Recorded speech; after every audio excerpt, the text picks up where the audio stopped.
Hello and welcome everyone. Myself Bajendra Kumar Naik.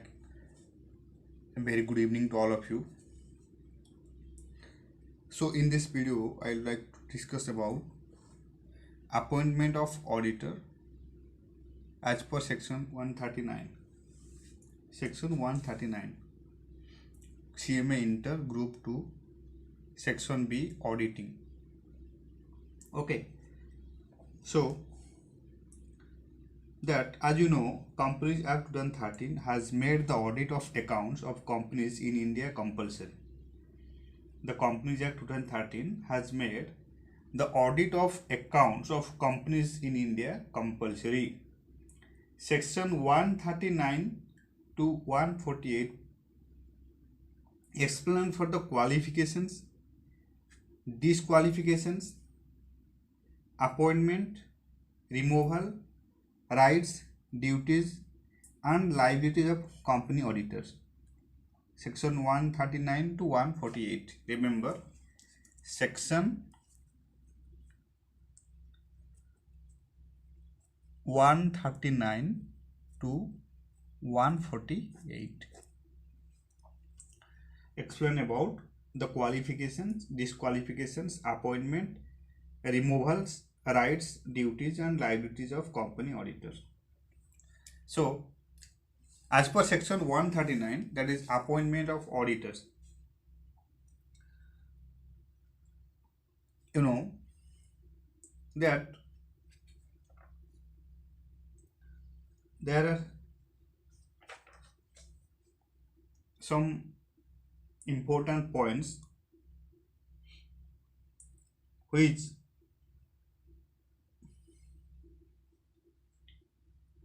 explain about the various process of appointment of auditors. For first, every subject to the provision of this chapter, every company shall at the first annual general meeting appoint an individual or a firm as an auditor who shall hold office from the conclusion of that meeting till the conclusion of sixth annual general meeting, and thereafter till the conclusion of every sixth meeting, and the manner and procedure of selection of auditor by the members of the company at such meeting shall be such as may be made prescribed. Means every company shall at the first annual general meeting appoint an individual auditor or a firm as an auditor who shall hold office from the conclusion of that meeting till the conclusion of its sixth annual general meeting and thereafter. Second point, the company shall place the matter relating to auditor appointment for ratification by members at every general meeting. The company shall place the matter relating to auditor appointment for ratification by members at every general meeting. A ratification means, as you know, the action of signing or giving formal consent to a contract or agreement, to making it officially valid. Action of signing or giving formal consent to a contract or agreement, making it officially valid. So the written consent of the company shall place the matter relating to appointment for ratification by members at every general meeting. And then,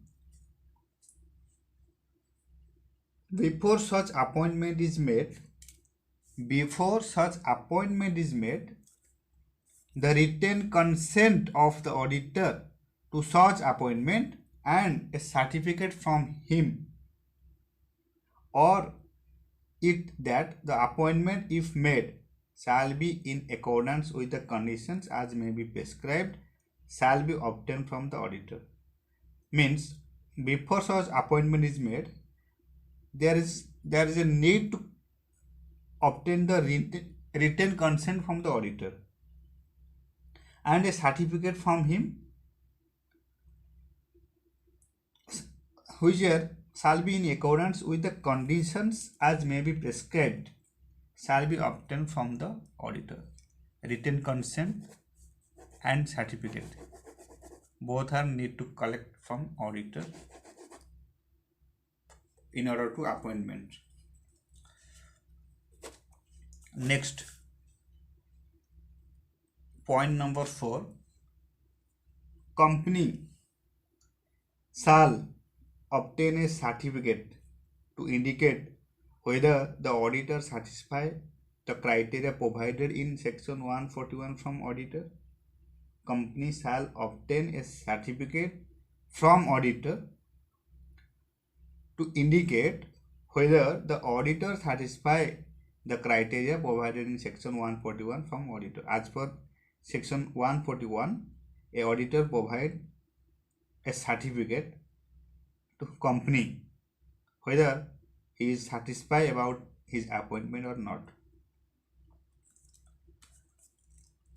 Then in point number 5, the company shall inform the auditor concerned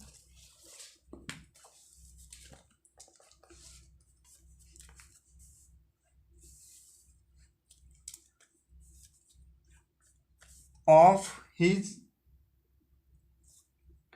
or its appointment and also file a notice of such appointment with the registrar within 15 days. Registrar within 15 days of the meeting in which the auditor is appointed. The company shall inform the auditor concerned of his appointment and also file a notice of such appointment with the registrar within 15 days of the meeting in which the auditor is appointed. Okay. For the purpose of this chapter, appointment also includes reappointment. Okay. And in point number 6, no listed company or a company belonging to such class or classes of companies as may be prescribed shall appoint or reappoint an individual as auditor for more than one term of 5 consecutive years and an audit firm as auditor for more than 2 terms of 5 consecutive years. Means individual as an auditor shall not be more than one term of 5 consecutive years in order to eligible for appointment as a company auditor. And in case of firm, in case of audit firm, audit firm that should not be more than 2 terms of 5 consecutive years in order to be eligible for appointment as auditor as per section 139. This is most important to note.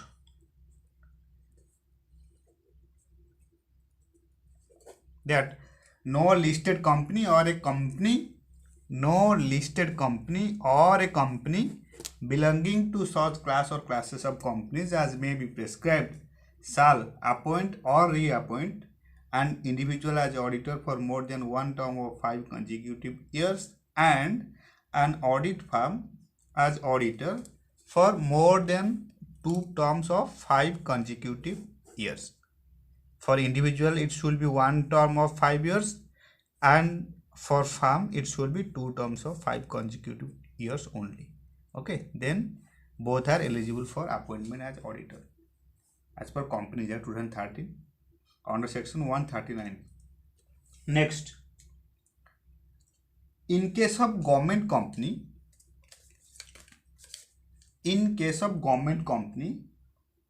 the Comptroller and Auditor General of India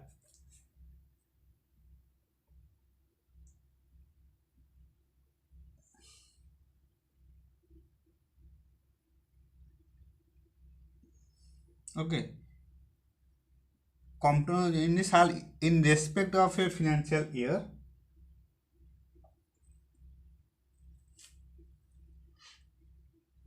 appoint an auditor duly qualified to be appointed as an auditor of companies under this act within a period of 180 days, within a period of 180 days from the commencement of the financial year, who shall hold office till the conclusion of the annual general meeting. Means,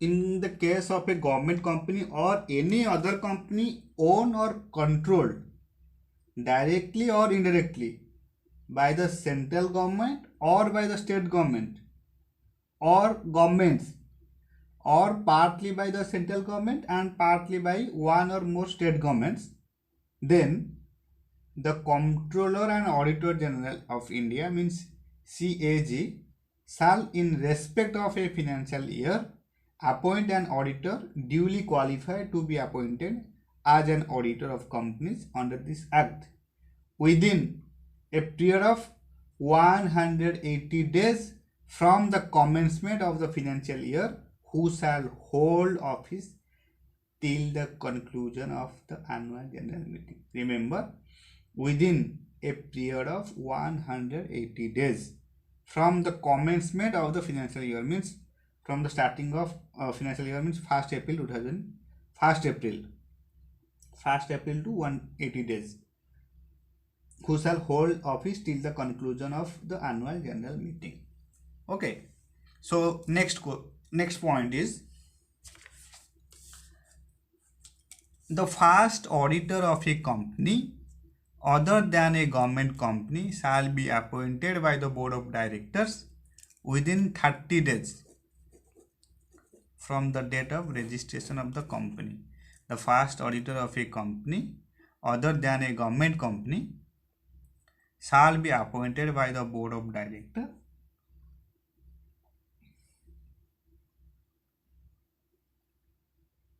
within 30 days from the date of registration of the company, and in the case of failure of the board to appoint such auditor, it shall inform the members of the company, who shall within 90 days at an extraordinary general meeting appoint such auditor, and such auditor shall hold office till the conclusion of the first annual general meeting. This point is very essential and very important, that the first auditor of a company other than a government company shall be appointed by the board of directors within how many days? 30 days. Within 30 days from the date of registration of the company. Okay, next point,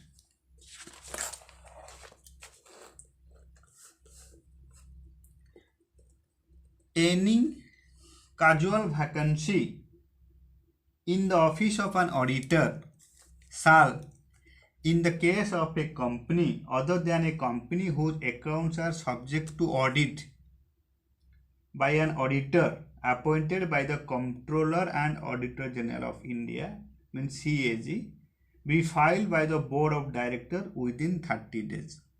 Within 30 days. Okay. But if such casual vacancy is as a result of the resignation of an auditor, then such appointment shall also be approved by the company at a general meeting convened with 3 months of the recommendation of the board, and he shall hold the office till the conclusion of the next annual general meeting. In the case of a company whose accounts are subject to audit by an auditor appointed by the CAG of India, be filed by the Comptroller and Auditor General of India within 30 days.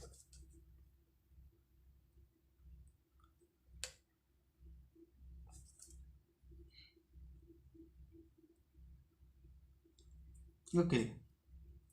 So next point, subject to the provision of subsection 1 and the rules made thereunder, a retiring auditor may be reappointed at an annual general meeting if he has to satisfy following points. First point is he is not disqualified for reappointment. He must not be disqualified. He is not disqualified for reappointment. He has not given the company a notice. He has not given the company a notice in writing of his unwillingness to be reappointed. He has not given the company a notice in writing of his unwillingness to be reappointed. He must not given in order to be appointed as a auditor, reappointed as a auditor. And another condition is that a special resolution has not been passed at that meeting appointing some other auditor or providing expressly that he shall not be reappointed. Special resolution be not been passed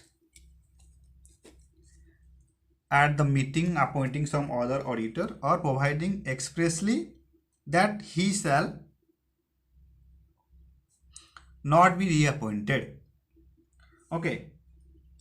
Then where at any annual general meeting,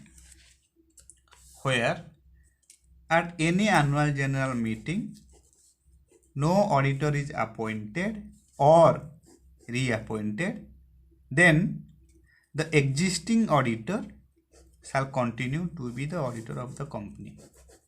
Once again, where at any annual general meeting no auditor is appointed or reappointed, the existing auditor shall continue to be the auditor of the company. If there is no auditor appointed, then existing auditor will be continue to be auditor of the company. Next and most important, where a company is required to constitute an audit committee under section 177, then all appointments including the filing of a casual vacancy of an auditor under this section shall be made after taking into account the recommendation of such committee. If there is a audit committee, then audit committee's recommendation must essential in order to appoint an auditor. Okay, this is it all about appointment of auditor as per Companies Act 2013 and in section 139, and these are all most essential point and procedures of appointment as company auditor and what are the rules and regulations. You just need to remember all the points, all the important points, and at least 5 times revision is essential in order to remember all the important point. Appointment of auditor is very important in exam points of view. You just need to remember at least some important point and also important section that section 139 is for appointment of auditor. Okay, and comptroller and auditor general appoint auditor for a government company. Then first auditor of a company other than a government company shall be appointed by the board of directors within how many days? 30 days. Okay, then you should be remember about that an individual as a auditor for more than one term of 5 consecutive years is not eligible for appointment as company auditor, and in case of audit firm as auditor for more than 2 terms of 5 consecutive years also not qualified for appointment as company auditor. For individual it should be one term of 5 years, and for firm it should be 2 terms of 5 consecutive years in order to eligible for appointment as auditor in a company. Okay, this is it all about appointment of section 139. Thank you so much for watching.